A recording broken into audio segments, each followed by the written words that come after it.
আসসালামু আলাইকুম এভরিওয়ান, কেমন আছেন সবাই? আশা করি আলহামদুলিল্লাহ ভালো আছেন। আমি আল্লাহর রহমতে ভালো আছি। সো গাইজ, কি আর কমু, দুঃখের কথা, বুঝছেন নি? মানে কি আর কইতাম। সকালবেলা কালকে তো গেছিলাম খেমায় মরুভূমিতে, ঠিক আছে? তো মরুভূমি থেকে আসছি মনে করেন বাসায় 1টা বাজে। আইসা আবার কাম ছিল,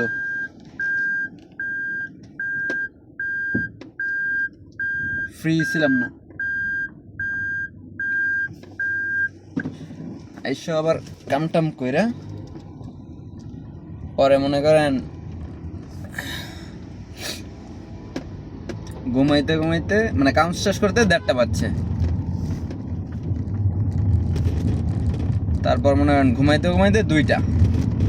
এখনো দেখতে পারেন যে চোখ কেমন করতেছি ঘুমের অভাবে।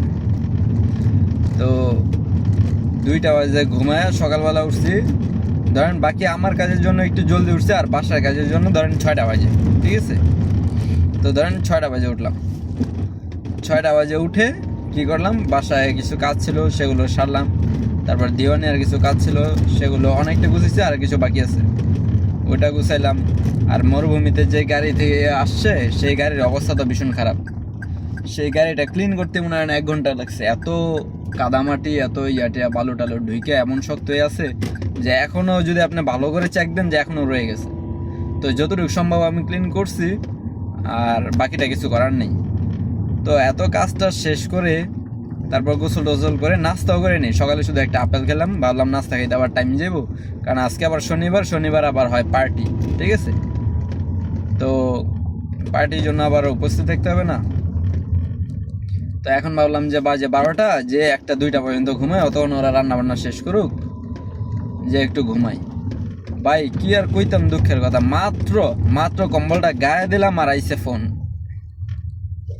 মানে বিদেশের জীবনই এরকম, বুঝছেন নি? জীবন যৌবন তো যাইবো যাইবো, আর প্যারা আর প্যারা ভাই। টাকা যেমন দেয় ওই রকম প্যারা 100টা দেয়। তো কি আর কইতাম, মানে মন মেজাজ পুরোই খারাপ হয়ে যায়। বিদেশ তো করতে মন চায় না, এখন কি করবো ভাই, অভাবে করে মানুষ বিদেশ, বুঝছেন নি? মানুষ বিদেশটা করে অভাবে।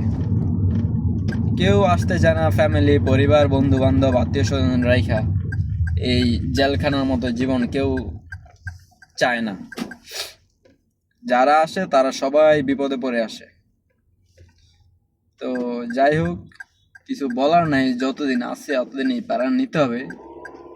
বাস একটা কথাই বলবো ভাই, যদি আপনার স্বার্থ সামর্থ্য থাকে, ঠিক আছে, যদি সামর্থ্য থাকে যে না আমি আল্লাহর রহমতে বাংলাদেশে কইরা এটা খাইতে পারবো, আর আমার ফ্যামিলির অত চাপ নাই, অত অভাব নাই, তো ভাই আপনি দেশে থেকে যান। এটা হলো আপনার জন্য সবচেয়ে বেস্ট, সবচেয়ে বেস্ট হবে। কারণ আমিও বিদেশে আসার আগে এরকম অনেক জ্ঞান শুনছি, কিন্তু কানে নেই, বুঝছেন নি? কিন্তু কানে না নিয়ে এখন আমি ঠিক বুঝতে পারি যে কেন, ঠিক কি কারণে যারা বিদেশ যায় তারাই বলে যে ভাই আসিস না, আসিস না, আসিস না। ভাই আসেন, যদি আপনার অভাব থাকে তাহলে আসেন, আমি কোনো না করছি না, ঠিক আছে? কিন্তু যদি অভাব না থাকে তাহলে আপনি আইসেন না।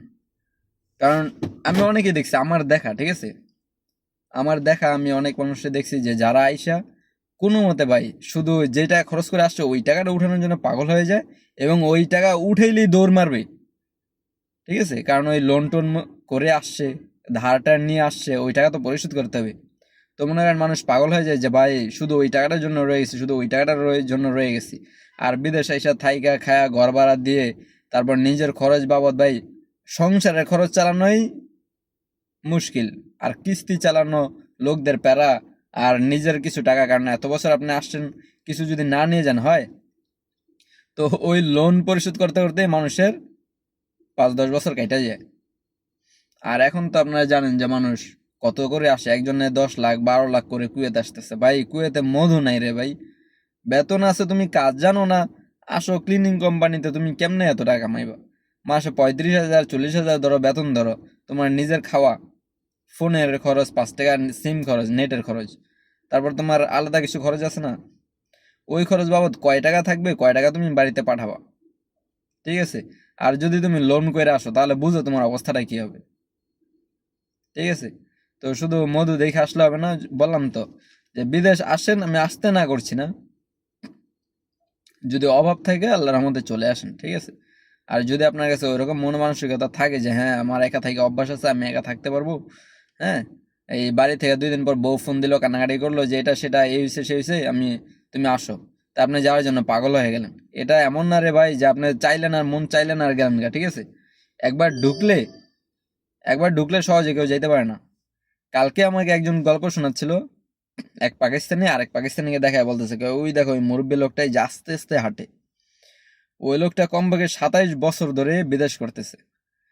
27 বছর ধরে বিদেশ করার মধ্যে বুড়ো হয়ে গেছে, ঠিক মতো হাঁটতে পারে না, ওই লোক এখনো বিদেশ করে। মানে যারা একবার বিদেশে আসে সহজ আর যাইতে পারে না। ওই যে আমরা যেমন একবার ঘর ছাড়ছি, এখন বাড়িতে গেলে মনে হয় কি আমরাই গেস্ট, মানে আমাদের নিজের বাড়ি, নিজের বাপের বাড়ি আমারই গেস্ট মনে হয়, বুঝছেন। আমারই মানে আমার মনে হয় না, আমাকে সবাই গেস্ট মনে করে। এই হলো অবস্থা।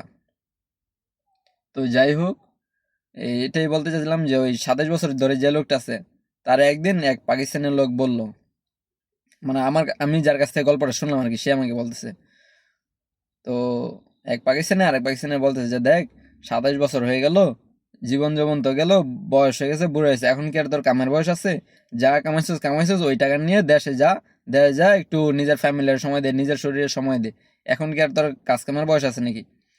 তো ওই লোক বলতেছে, ভাই ছুটিতে দেশে গেছিলাম, দেশে গিয়ে দেখি কেউ আমার চার জন্য জিজ্ঞেস করে না, 1 কাপ চা যে খাবা ওরাও নিজে থেকে কেউ জিজ্ঞেস করে না। অ্যান্ড বিদেশে যেখানে আছে সেখানে তো আল্লাহর মতো ওনার নাকি থাকা খাওয়ার কোনো সমস্যা নেই। তো বুঝেন কি একটা ছোট একটা আশা, আজীবন কামাই করে যারা খাওয়াইলেন তারাই আপনার 1 কাপ চার কথা জিজ্ঞেস করে না। ছেলেমেয়েরা নাকি এখন ভালো অবস্থানে আছে, ভালো চাকরি করে, এত বছর বিদেশ করে পড়ালেখা করেছে, কিন্তু এখন তার খোঁজ নেওয়ার সেই ছেলেমেয়েদের সময় নেই। এই হলো অবস্থা। তো ভাই সারা জীবন কামাইলেই হয় না, আমি এই বুঝটা নিয়ে নিছি, আমি ইনশাল্লাহ সারা জীবন কামাবো না। আমি একটা স্বল্প একটা টার্গেট রেখেছি যে এত বছর আমি বিদেশ করব, বিদেশ করার পর আল্লাহর রহমতে দেশে যে যদি আমি নাও পারি তাও দ্বিতীয়বার আর বিদেশ আসবো না। দেশে কিছু দরকার আমি অটো চালাবো বা ছোটোখাটো কাজ করব, আমার ছোটো কাজ করতে লজ্জা নাই। আমি বাংলাদেশে ফার্মেসির কাজ করে আসছি স্বল্প বেতনে, তো আমার সমস্যা নেই, ইনশাল্লাহ আমি আবার যে দরকার হয় ওরকম একটা ছোটো কাজ ম্যানেজ করে নিব, কিন্তু বাংলাদেশে থাকবো, দ্বিতীয়বার আর আসবো না। দ্বিতীয়বার লাস্ট টার্গেট একটাই, ইউরোপ, যদি আল্লাহর রহমতে ইউরোপে ভালো ব্যবস্থা হয় তাহলে ইনশাল্লাহ ইউরোপে চলে যাব, কিন্তু এরকম মিডল ইস্টে আর আসবো না, আর আসবো না।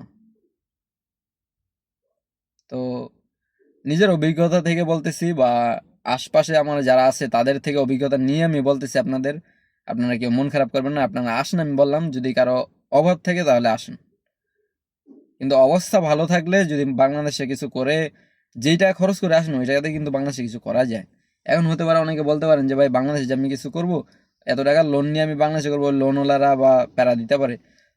আমি তো বললাম যে লোন নিয়ে আপনার আসা মানে বাংলাদেশে কিছু করার দরকার নেই, ওটাও আরেক ঝামেলা। লোন নিয়ে আপনি বিদেশে আসতেছেন আসেন, কিন্তু যদি মনে করেন যে না আমার বাপেরই এত টাকা আছে, ওই বাপের টাকা দিয়ে আমি বিদেশ যাচ্ছি, তাহলে আপনি ওই টাকা দিয়ে আইসেন না বিদেশে, ওই টাকা দিয়ে বাংলাদেশে কিছু করেন, সবচেয়ে বেস্ট হবে আপনার জন্য। আর যদি আপনি না মানেন তাহলে এই যে আমাদের মতো আইসা বিদেশে এসে জ্ঞানী লোক হয়ে যাবেন, সবাইরে জ্ঞান দেবেন, আহিস না রে বাতিজা আহিস না, কিন্তু কেন যে আহিস না, পরে আবার অনেকে বলে কেন ভাই আপনি আমারে না করেন, আপনি তো ঠিকই 10 বছর ধরে আছেন, কি জন্য যে আছে ভাই সেটা সেই লোকই জানে, ঠিক আছে। বাসায় যে এত বছর লোন টোন মানে ওই যে লাভে যে টাকা নিয়ে লোন নিয়ে ধার নিয়ে আসছে, সেই টাকা পরিশোধ করতে আর ফ্যামিলির অভাব পূরণ করতে করতে ওনার যান যৌবন জীবন সব চলে যায়, ছেলে মেয়ে বড় হয়ে যায়, নাতি হয়ে যায়, দেখার সময় পায় না। এই হলো প্রবাসীদের অবস্থা। যাই হোক, আজকে আমি কাজে আসছি, এখন ঘুম থেকে উঠে এখন আর বেশি কথা বলতে চাই না। সবাই ভালো থাকবেন, আমার জন্য দোয়া করবেন, আপনাদের জন্য ইনশাল্লাহ দোয়া করি, ভালো থাকবেন। আসসালামু আলাইকুম।